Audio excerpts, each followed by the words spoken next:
ሲመለኩ ነው የማውቀው። ኮምፕሊትሊ እዛው መጽሐፍ ቅዱስ ላይ ስዕላትን አታምልኩ ብሎ የተነገረንን። Anyways, you pretend to fluently speak English, but you don't. Well, I do. One now point. አሁን ቤትዬ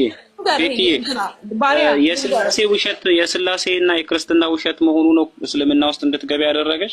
አይደለም። እሺ ምንድነው እስልምና ውስጥ እንድትገቢ ያደረገሽ?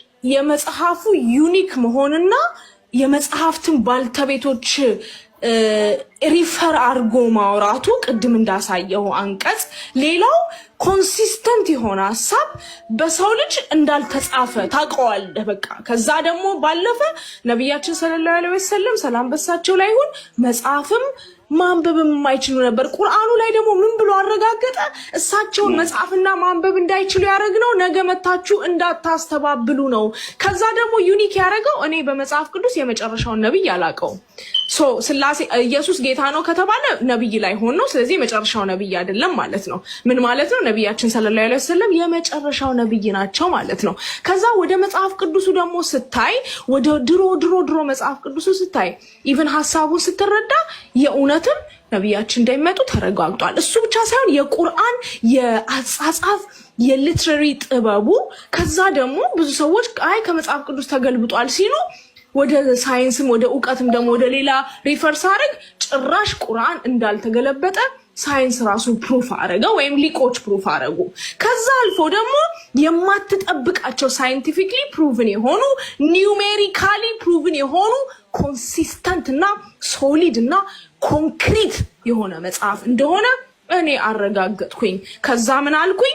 ኦኬ ለካ ሙስሊሞች ወይም እኛ ሙስሊሞች መጽሐፍ ቅዱስን እኮ አልካድንም፣ ተውራትና ኢንጂል እኮ አልካድንም። የመጽሐፍት ባልተቤቶች ግን መጽሐፉ ላይ ራሱ ዮሐንስ ራእይ እንዳለው አትጨምሩ አትቀንሱ እንዳለው ከመጨመርም ከመቀነስም አልፈው የተለያዩ የሃይማኖት ተቋሞችን ገነቡ። በዛም ምክንያት አንድ 10 ኦርቶዶክስ አምጥተን ብናስቀምጥ ስለ ስላሴ የሚያስረዳን በጣም በተለያየ ነው። ከዛ ዌይት ከዛ ራሱ ቁርአን ደግሞ ምን አለኝ? ስላሴ አትበሉ ሲል ጉድ አልኩና ከጊዮርጊስ ቤተክርስቲያን ሄጄ ምስጥረ ስላሴ የሚለው ገዛው።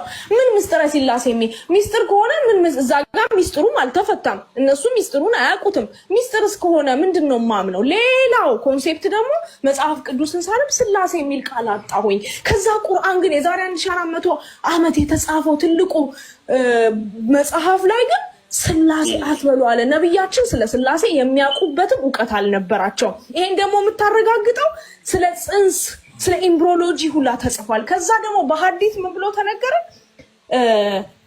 አላህ Subhanahu Wa Ta'ala ወይም በጅብሪል ይጠይቁሃል ተብሎ ነብያችን በቃ በጥያቄ ያስጨንቁሃልና አንደኛው ሐዲስ ላይ ሰዎች ተሰብስበው ስለ ጽንስ ጠየቋቸው ነብያችን ሰለላሁ ዐለይሂ ወሰለም። ከዛ ነብያችን መልሱን ሰጡ። ከዛ በሐዲስ ምን ተባለ? እስከዛች ደቂቃ ድረስ መልሱን አላውቀውም ነበረ። ዛሬ ሳይንስን ሪፈር ስታደርግ ስለ ኤምብሪዮሎጂ ስለ ስፐርም የትኛውም አይነት መጽሐፍ አልገለጸውም። ከዛ ከሁሉ የበለጠብኝ አንድ አንቀጽ ደግሞ አገኘው። ይሄን አንቀጽ በሰው ልጅ እንዳልተጻፈ ፕሩፍ ራስ ያረኩኝ። ለምን አትለኝም? ይሰማል ባሪያ ይበልጣል። ሐሳቧን ትጨርስ። አዎ ጨርሽ እስቲ በደንብ ጨርሽና እኔ ካወራሽው ነገር 2 ፖይንት ብቻ ነው ያስኩት። አንደኛው የቁርአን አጻጻፍ፣ ሁለተኛው የሳይንስ ማረጋገጫ አይደል? ፈልቀው አንዴ ፕሩፍ ላረግልህ እኮ ነው። ዱካማ የቁርአን አጻጻፍና የሳይንስ ማረጋገጫ እስልምናን እንድቀበል አደረገኝ ነው ማለት አላልኩም። በጣም ከ10 ከ20 በላይ ፖይንቶች ስለጠቀስኩኝ ሁለቱን ፒካት ነው ያስኩት። ይሄንን አንብብልኝ። የዛሬ 1600 400 ዓመት በፊት ጄጉላር ቬን ምን እንደሆነ አይታወቅም። እንኳን ጄጉላር ቬን ስለ ቬን መቼ እንደታወቀ ሂድ ጉግል አርግ፣ ሂድ ሳይንስን ጠይቅ። ስለ ደም ቁርአን ውስጥ ይሄንን ቃል አገኘሽው አንቺ?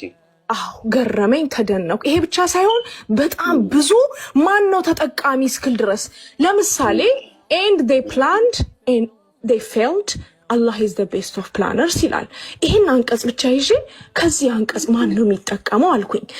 የመጀመሪያ ነብያችን ከሆኑ ነብያችን ህይወታቸውን ስናስተነትን ሁሉ እንዳየነው ከዚች ምድር አንድ ይዘው ያልሄዱ ከዛም አልፎ ደግሞ ምንም ማታስተባብል ስለሳቸው ንጉስ አልነበሩም አገሩን አልገዙም ቋራይሾች እነዛ ፓወርፉል በነበሩበት ሰዓት አንድ ግለሰብ ስታንድ አፕ ማድረጋቸው ስለዚህ ነብዩ መሐመድ ሰለላሁ ዐለይሂ ወሰለም ለሳቸው ጥቅም ሊጽፉት እንደማይችሉ ታረጋግጣለን ምክንያቱም የሳቸውን ህይወት እናቀዋለን ዓለም ያወቀው ስለሆነ ሁለተኛ ሸይጣን ጻፈው እንዳንል ወይም መጥፎ መንፈስ ጻፈው እንዳንል ያ መጥፎ መንፈስ በምን መልኩ ነው ሲስተም የሚጠቀመው ስትል ለምሳሌ ስዕላት ቢኖሩ የሚነካ የሚዳሰስ ምናምን ነገር ቢኖር ኦኬ ወይም ብር የሚገባለት ቤተክርስቲያን ስንስም ስዕላት ሲመለኩ ነው ማቀው